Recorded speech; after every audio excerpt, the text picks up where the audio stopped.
L'imagination est-elle le refuge de la liberté? Thèse. L'esprit qui imagine ne connaît aucune contrainte. Le monde de l'imagination est le monde de la liberté. Antithèse. L'imagination est trompeuse. Elle ne saurait être le refuge de la liberté. L'imagination est le refuge de la liberté. En effet, l'imagination est une pure création de l'esprit. Elle n'obéit qu'à ses propres règles. Elle n'est soumise à aucune contrainte extérieure. L'homme n'est jamais autant libre que lorsqu'il imagine. Premier argument, l'imagination est une libre combinaison d'idées. Rien n'est plus libre que l'imagination humaine, déclare David Hume dans Enquête sur l'entendement humain. Elle possède le pouvoir illimité d'assembler les données qui nous sont fournies par nos sens externes et internes. La raison, quant à elle, n'est pas aussi libre. Elle est soumise à des principes logiques. Deuxième argument, l'imagination est source de satisfaction. Même si les produits de l'imagination sont des illusions, ils offrent à l'esprit de grandes satisfactions.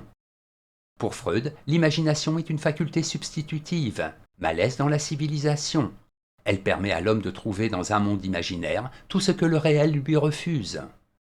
Troisième argument, l'imagination fait de l'homme un tout. Herbert Marcus, dans Héros et Civilisation, montre que l'imagination réconcilie le désir et sa réalisation, la quête du bonheur et la raison. Or, c'est bien la satisfaction de ces désirs qui procure à l'homme plaisir et bonheur. C'est cette satisfaction qui lui offre la plénitude. Plaisir, bonheur, sentiment de ne plus être divisé sont les qualités qui caractérisent toute liberté vécue. En bref, l'imagination offre à l'esprit des satisfactions qu'il ne peut pas trouver ailleurs. Elle permet à l'homme de se libérer des liens qui le rattachent au réel. Antithèse, l'imagination n'est pas le refuge de la liberté. En effet, l'imagination appartient autant à l'homme libre qu'à celui qui est emprisonné. Elle n'est donc pas un refuge, mais une illusion. Être libre, c'est pouvoir parler, se mouvoir, agir sur le monde. Premier argument, l'imagination ne remplace pas la liberté concrète. Si l'imagination était vraiment un refuge, les hommes qui sont privés de liberté accepteraient plus facilement leurs conditions. C'est plutôt le contraire qui se produit. Les esclaves se révoltent, les peuples tyrannisés se soulèvent. L'imagination ne suffit pas à satisfaire le désir de liberté des hommes. Deuxième argument, celui qui vit dans l'illusion n'est pas libre. L'homme est libre parce qu'il détermine consciemment et volontairement son existence. C'est aussi parce qu'il peut agir sur le milieu naturel qu'il s'en affranchit peu à peu. L'imagination, cette maîtresse d'erreur et de fausseté, dit Pascal, dans Les Pensées, aliène l'homme, le prive de tout moyen réel lui permettant de conduire sa vie et de modifier son environnement. Troisième argument, l'homme n'est pas seulement un esprit. Privé de tout, plongé dans le plus profond dénuement, l'homme n'a même plus la liberté de penser. Avant de laisser libre cours à son imagination, il doit construire sa liberté effective. Pour cela, il lui faut penser à satisfaire ses besoins vitaux, à tenir compte de la réalité et, primordialement, du fait qu'il a un corps. En bref, l'homme ne peut pas être libre s'il n'a pas d'emprise sur le réel. L'imagination n'est pas un refuge.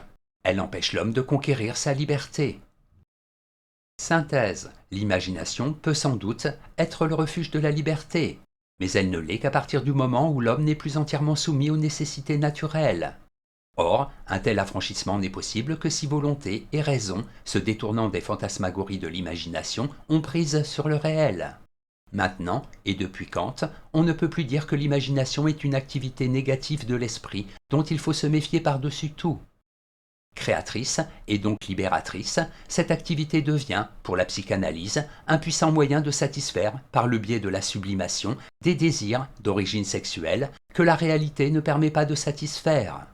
Avec Bachelard, l'imagination devient cette fonction de l'irréel qui est psychiquement aussi utile que la fonction du réel, la terre et les rêveries de la volonté. Notes et commentaires. Sublimation. Transformation de l'énergie brute de la libido en énergie inspiratrice de conduite de valeurs supérieures. Art créateur, foi religieuse agissante, ferveur de travail. Libido, énergie d'origine sexuelle, donc dépendent les sentiments d'amour et de tendresse. Citation, ont reconnu que le royaume de l'imagination était une réserve, organisée lors du passage douloureusement ressenti du principe de plaisir au principe de réalité, afin de permettre un substitut à la satisfaction des instincts, à laquelle il faut renoncer dans la vie réelle. Sigmund Freud, Ma vie et la psychanalyse.